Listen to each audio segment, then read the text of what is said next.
So we're on the same Sprinter and the engine management light is on. Well, it was on, I cleared it, but it's come back as this. This is the DPF. So we're going to do a DPF regen and reset the sensors on the DPF, and hopefully that should also solve. And I did look on the live data.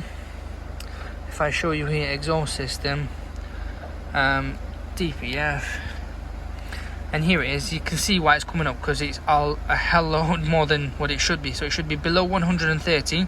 It's currently at 274. So we're going to do the regeneration is active. As you can see, it's running. Same as before. When it's fully satisfied, it will stop everything. Oh, if I can get this.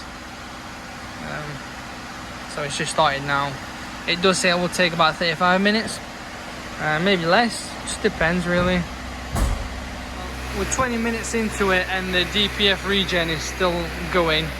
So the regen has finished and it's told to turn the ignition off. It's going to reset majority of the sensors on there, and hopefully it should all work afterwards. Engine management light shouldn't come on for a while, to be fair, as long as you do a lot of internal. So the regen has finished. I've reset it. I've told the car it's got a new DPF on as well too.